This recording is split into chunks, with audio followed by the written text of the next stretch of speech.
ክቡር ጠቅላይ ሚኒስትር ክቡራን እንግዶቻችን እንኳን በሰላም ወደ ሳይንስ ሙዚየም መጣችሁ ማለት ፈልጋለሁ። የሳይንስ ሙዚየም ትውልዶች አሁን ባለንበት 21ኛው ክፍለ ዘመን ከሳይንስ ውጪ ወይም ደግሞ ከቴክኖሎጂ ተላቆ አገር መምራትም መሸጋገርም ስለማይቻል ያን ታሳቢ ባደረገ መንገድ አራተኛው የተሰራው የፊውቸር ላይብረሪ ወይም ደግሞ የትውልዶች የመጻኢ ዕድልን የሚወስነው የሳይንስ ሙዚየም ነው ማለት ነው። ወደ ቋሚ አውደ ርዕይ ከመሄዳችን በፊት በቋሚነትም ይሄ አሁን እየሄድን ያለንበት አካባቢ ቴምፖራሪ ኤግዚቢሽን እየሰጠ ይቀጥላል ይኖረናል ማለት ነው።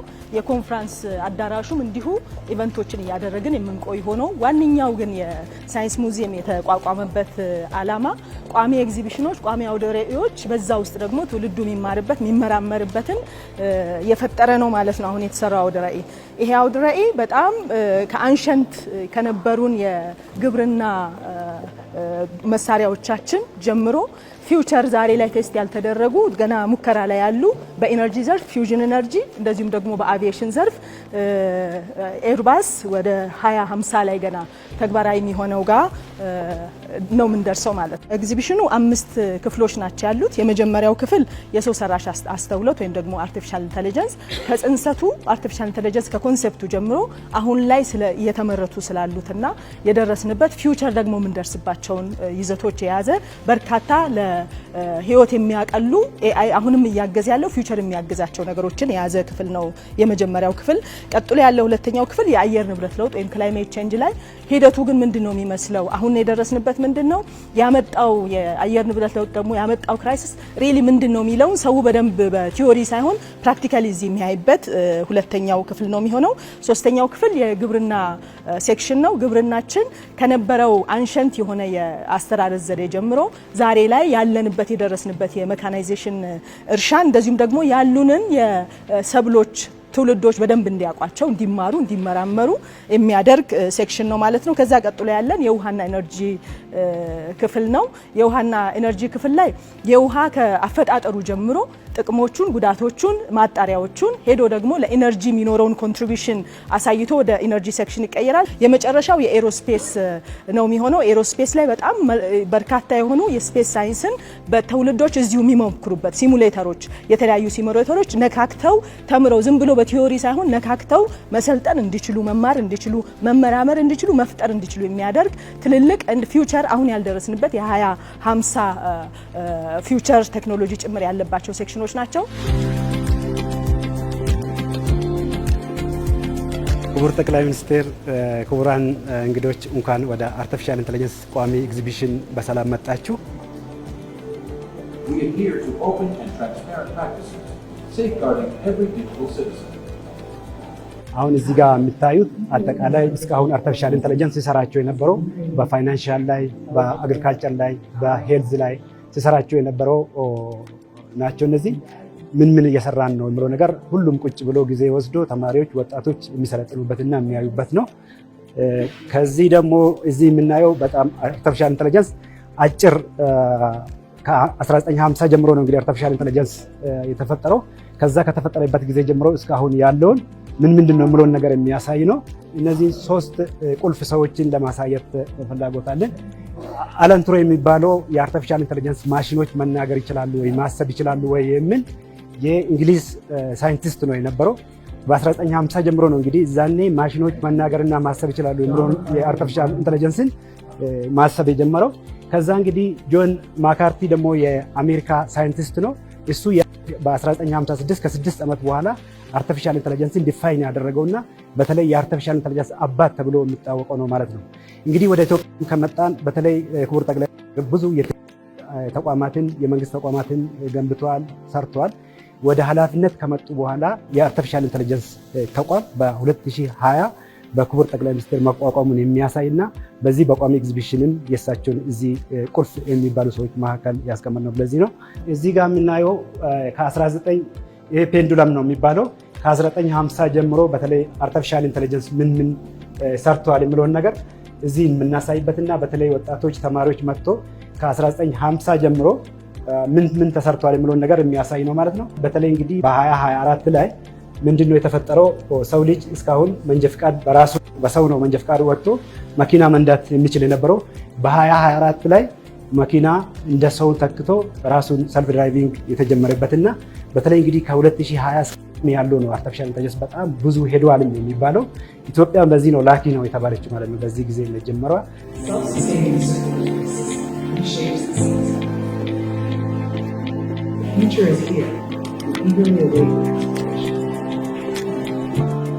ይሄ እንግዲህ የፊውቸር ጌታችን ከዚህ በኋላ አርቲፊሻል ኢንተለጀንስ ወዴት ነው የሚሄደው የሚለውን ነገር የስማርት ሊቪንጋችን የሚያሳይ ነው ማለት ነው።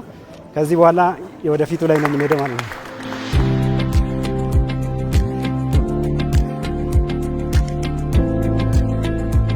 ይሄ ኤአር የሚባለው አርጉመንታል ሪያሊቲ የሚባለው በላይቭ ስቶክ ላይ ዘመናዊና በባህላዊ ምን ይመስላል ላይቭ ስቶካችን የሚለውን ነገር በደንብ ያስረዳናል። በተለይ እንግዲህ በዘመናዊው በድሮን ኤቭሪቲንግ ላይቭ ስቶኩን የምንቆጣጠርበት ነው። አሁን ቡና ላይም እየሰራን ነው። አርቲፊሻል ኢንተለጀንስ እየሰራ ነው ያለው። ቡና ላይ ስንሰራ እንግዲህ የቡና ቅጠሉ ላይ ብቻ ፎቶ እንደዚህ በማድረግ ስለ ቡና በተለይ ቡናን የምንከታተልበት በድሮን የምንከታተልበት እድገቱንም በሽታውንም የፈርቲላይዘር አጠቃቀሙንም የውሃ ይዘቱንም የምንከታተልበት የዘመናዊ ነው። በተለይ እንግዲህ ዋናው ደግሞ ስንዴ ምርታችንን ከዘመናዊና በተለይ ከባህላዊ እንዴት ነው እያየንና እየሰራን የምንሄደው የሚለው ነገር ብዙ ነገሮችን በተለይ ግብርና ላይ ለውጥ እያመጣ ነው። ዓለም ላይም የወደፊት ግብርናችን ሙሉ በሙሉ ወደዚህ መቀየር አለበት የሚለው ነገር ነው።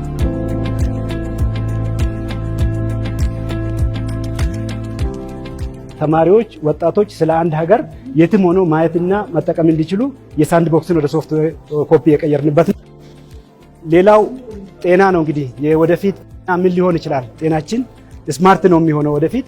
እነዚህን በስማርት ጤና ላይ ለምሳሌ የዲያቤቲክስን ብንመርጥ ዲያቤቲክስ ላይ ይመጣል። ዲያቤቲክስ ላይ ከመጣ በኋላ በዲያቤቲክስ በተለይ በአርቲፊሻል ኢንተለጀንስ የፊውቸሩ ዲያቤቲክስ ምርመራ ምን ሊሆን ይችላል? ቀድሞ ዲያቤቲክስ ታይፕ 1 እና ታይፕ 2 የሚለውን ነገር ይመርጣል።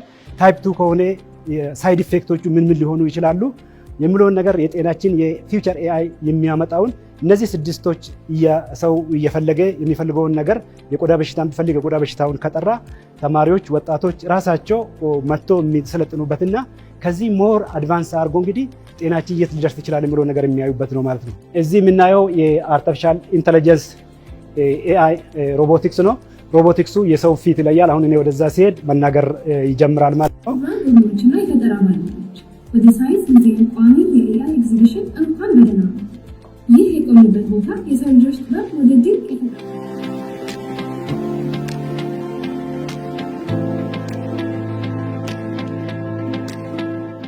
ይሄኛው ክፍል በተለይ ወጣቶች፣ ህፃናት መጥቶ እዚህ የሚማሩበት እርሶን ሰላም ለማለት ፈልጓል። አሁን ወደ ስማርት ሲቲ ነው የምንመጣ። ስማርት ሲቲም እንግዲህ አንድ ሰው ደግሞ በስማርት ሲቲ ላይ ፍላጎት ካለውና በደንብ ማወቅ ከፈለገ እነዚህን አራቱን በተን ብቻ ታች በማድረግ ማየት ይቻላል ማለት ነው። በትራንስፖርት ዘርፉ ላይ ምን አለ በስማርት ሲቲ ላይ የሚለው ነገር እንግዲህ ስማርት ሲቲ ስንል ደህንነቱ አለ፣ የከተማ ትራንስፖርቴሽኑ አለ፣ ትራፊኩ አለ፣ እነዚህም የፋይናንስ ሴክተሩም አለ። ወጣቶች እንግዲህ በሚፈልጉበት ዘርፍ እየመጡ እየተማሩ እዚህ አድቫንስ አድርገው እንዲሰሩ የፊቸር ስማርት ሲቲያችን ይሄ ነው የሚሆነው የሚለውን ነገር ለማሳየት ነው። አሁን እየመጣን ያለነው ደግሞ ወደ ኤአይ ሮቦቲክስ ኮፊ ነው። ቡናን እናዛለን፣ ማኪያቶ እናዛለን። ይሄ ማኪያቶ ስናዝ በተለይ የፈለግነውን ፎቶ ማኪያቶ ላይ ማድረግ እንችላለን። አሁን ካፑን ወስደዋል። ካፑን ከወሰደ በኋላ ቡና ባይዘዌ ቆልቴን ብቻ ነው የምናስቀምጠው። ራሱ ነው የሚፈጨው ቡናውን።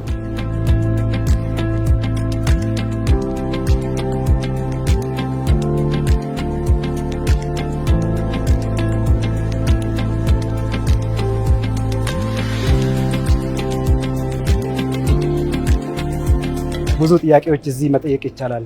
ሰው እንዴት ነው ዓለምን የሚመራ? አርቲፊሻል ኢንተለጀንስ ደግሞ እንዴት ነው ሰውን የሚመራ የሚለው ነገር ጥያቄዎችን እዚህ እየጠየቅ ለምሳሌ በቮይስም መስማት የሚፈልጉ ካለ በቮይስም መስማት፣ በተለይ እንግዲህ ወጣቶች ከዚህ ብዙ ነገሮች እንዲማሩና የወደፊቱን ዓለም ምን እንደምትመስል የሚረዱበት ቦታ ነው ማለት ነው።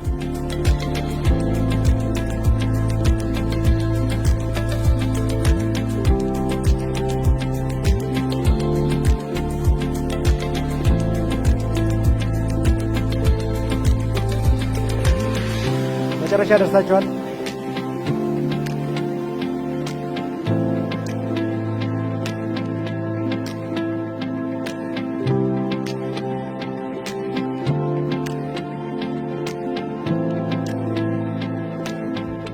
ይሄ ቋሚ አውደ ርዕይ የአየር ንብረት ለውጥ ተግዳሮትን ሀገራችን ደግሞ ይሄን ተግዳሮት ለመቋቋም እየሰራች ያለችውን ስራ የወደፊት ተስፋን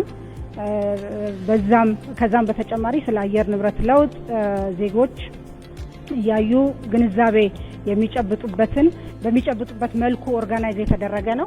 እዚህ በቀኝ በኩል የምትመለከቱት እንግዲህ የአየር ንብረት ለውጥ ወሳኝ አመላካች የሆነው የዓለም የሙቀት መጠን መጨመር ካርታን የሚያሳይ ነው። ላይቭ ካርታ ነው። ከ1984 ጀምሮ እስከ 2022 ያለውን ነው የሚያሳየው።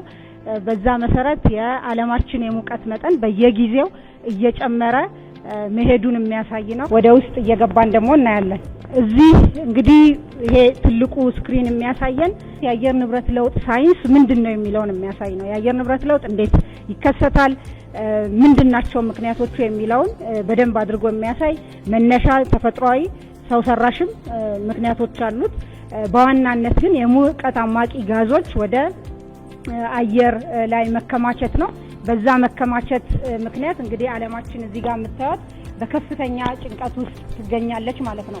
ይሄ የአየር ንብረት ለውጥ በሰዎች ህይወት፣ በኑሮ መሰረታቸው ላይ፣ በግብርና ላይ፣ በምግብ ዋስትና፣ በኢኮኖሚ በአጠቃላይ በማክሮ ኢኮኖሚዎች ላይ በጣም ትልቅ ተግዳሮት እየፈጠረ ያለ መሆኑንም ጠቅለል አድርጎ ስለ አየር ንብረት ለውጥ ሳይንስ መነሻ ተጽዕኖ ጨምሮ ወደፊት ምን ማድረግ አለብን የሚለውን የሚያሳይ ነው። ከዚህ በኋላ ያለው የሚያሳየን የአየር ንብረት ለውጥ ምክንያቶች ምንድናቸው የሚለውን ጠለቅ ብሎ ሳይንሱን የሚያስረዳ ነው። አሁን በቀጣይ የምንገባው የአየር ንብረት ለውጥ ተጽዕኖ ታነል ወይም ኮሪደር ነው። እንግዲህ የአየር ንብረት ለውጥ በአጠቃላይ በኢትዮጵያ ቅድም እንዳልኩት ከዓለም ጋር የምትጋራው ይሄ ሁሉ ተጽዕኖ ያለው ቢሆንም እዚህ ጋር የምናዳምጠው በሆሎግራም ነው። ኢትዮጵያ ምንድነው እየተጎዳች ያለችው በአየር ንብረት ለውጥ ምክንያት የሚለውን ያስረዳናል ማለት ነው። የአየር ንብረት ለውጥ በኢትዮጵያ በርካታ ተግዳሮቶችን ፈጥሯል።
ከዚህ ጀምሮ የምናየው የውሃና ኢነርጂ ኤግዚቢሽን ነው። ቋሚ ኤግዚቢሽን እዚህ ጋር የምናገኘው የውሃ አፈጣጠር ነው። ከኬሚስትሪው ጀምሮ ይሄ ኤግዚቢሽን ሲሰራ ማንም ሰው ያለምንም ጋይድ እያዳመጠ እያነበበ እንዲሄድም ጭምር ታሳቢ አድርጎ ነው በውስጡ ያለው ኮንቴንት። ይሄ ኪዮስክ መረጃዎችን ለመስጠት ያገለግላል። እንግዲህ ዓለም ትልቁ የተሸፈነችው በውሃ ነው። 66% በአማካይ በሰርፌስ ወተር በዚህ ደረጃ ላይ ይገመታል። ይሄን ካየን በኋላ ውሃ እንዴት ነው የሚፈጠረው የሃይድሮሊክ ሳይክል ወይ ወተር ሳይክል የሚለው ኮንሰፕትን ሰዎች መጥተው እያንዳንዱ ኮንሰፕት ትነትን፣ ዝናብን፣ ወደ መሬት የሚገባውን ሁሉ ዲፋይን አድርገው ማየት እንዲችሉ የተዘጋጀ ስክሪን ነው።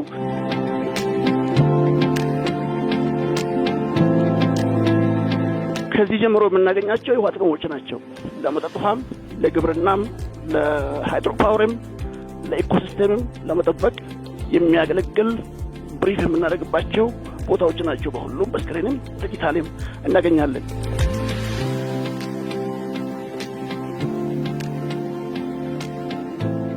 ይሄኛው የከተሞች ቆሻሻ ውሃ ማስወገጃ ሲስተም ነው። ለምሳሌ ያቃቂ ወስደን ነው ሳምፕል እንዳለ የሰራ ነው። ከፕሮቶታይፕ ራሱ እስኪ ለክተን ያመጣንበትና በሁሉም ቦታ ከወጣ ነው። ለምሳሌ ቆሻሻ ውሃ በዚህ ገባና በሁሉም ስቴፕ አልፎ የተጣራ ውሃ ወደ ወንዝ ይለቀቃል። ለመስኖ ሊሆን ይችላል ወይም ለመዝናኛ መጠቀም እንችላለን ማለት ነው። ከዚህ ጀምሮ ብናይ ይሄ ስክሪን በሙሉ የኢነርጂ አፈጣጠር ይገልጻል። በተለይ ከፕሪሚቲቭ ታይም ጀምሮ ሰዎች እንጨት ከእንጨት ጋር እያጋጩ ከመጡ በኋላ እስከ መጨረሻ ዘመናዊ የምንላቸው የኢንፊውዥን ኮንሰፕትን የምናይበት ደረጃ ነው። በዓለም ላይ ትልቁ ኢነርጂ ሶርስ ሶላር ሲስተም ነው። እዚህ ጋር የምናይ እቺ ፀሐይ ነች። በሶላር ሲስተም አድርገን ኃይል ማመንጨት መጠቀም እንችላለን። አንዱ ኢትዮጵያ ከታደለችባቸው ሀብቶች ትልቁ ነገር ሃይድሮ ፓወር ነው። ትልቁ ጥቅም ተማሪም መምህራንም ተመራማሪዎችም ቪዥዋላይዝ ማድረግ የሚችሉበት አንዱ ፊዚካል ሞዴላችን ነው። እዚህ ጋር የምናይ ህዳሴ ግድባችን ነው። በሁሉም ስኬል አጥተን ይሄ ከላይ ያለው ስፋትም ጥልቀቱም ሁሉም ስኬል አድርገን ነው በዚህ ደረጃ ያመጣነው ማለት ነው። ቀጥሎ የምናየው ትልቁ የኛ በረከት የሆነው የጂኦተርማል ነው። የመሬት ስር ያለው ኃይል እንዴት ሰብስበን ወደዚህ ማምጣት እንደምንችል ነው።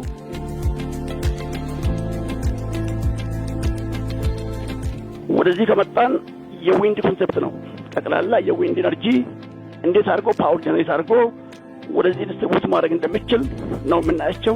በሁሉም ፕሮቶታይፕ ላይ እነዚህን እያበራን እያጠፋናቸው ማየት እንችላለን። ያው ሰዎች ሲመጡ ሴንስ እንዲያደርጉ ነው በዚህ ደረጃ ላይ ዲዛይን ያደረግነው ማለት ነው። ኤነርጂ በሚመለከት ትልቁ ወደፊት ዓለም ወደዛ ትሄዳለች ብለን የምናምነው የፊውዥን ነው። ዓለም ላይ ዛሬ ያለው ፊውዥን ነው፣ የኒውክሊየር ኮንሰፕት ያለው ማለት ነው። እሱ መሰባበር ነው። ከላይ የአቶም ኤሌመንቶችን ሰባብረን ትልቅ ኤነርጂ ጀነሬት ማድረግ ነው።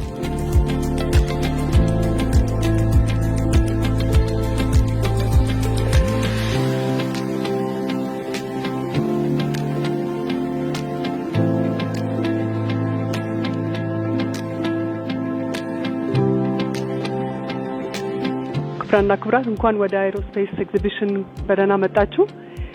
እዚህ ኤግዚቢሽን ስለ ስፔስ እና ስለ አቪዬሽን ነው የሚያወራው። ስፔስ ክራፍት አለ።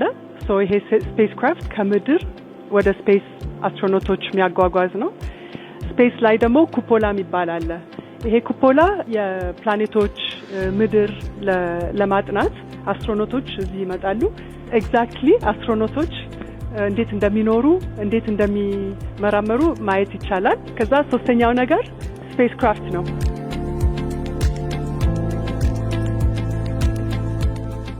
ይሄ የሊዮናርዶ ሄሊኮፕተር ሲሙሌተር ነው።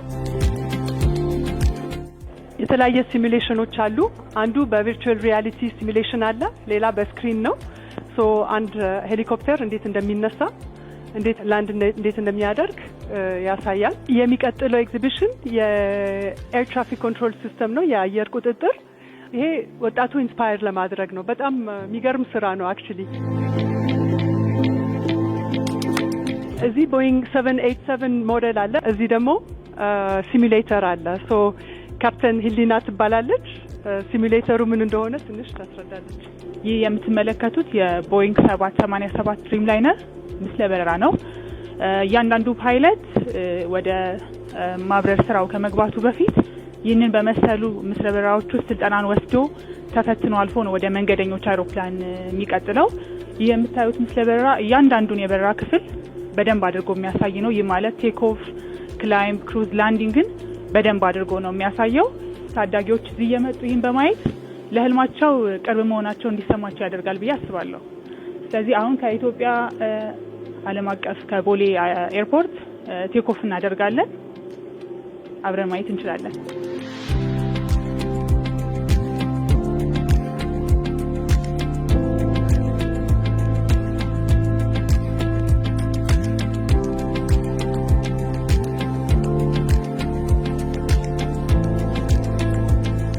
እቺ አውሮፕላን የመጀመሪያ አውሮፕላን ኢትዮጵያ ያረፈች አውሮፕላን ናት። ፖቴዝ 25 ትባላለች።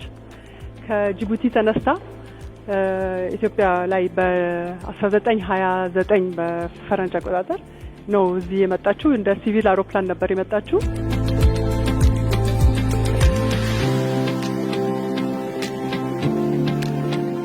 እዚህ ስንመጣ አርት ሚት ሳይንስ ነው የሚባለው። 7 አርቲስቶች ናቸው ይሄ ፔይንቲንግ የሰሩት። አንዱ ፓነል አንድ አርቲስት ነው የያዘው። ቲሙ ሰጠናቸው።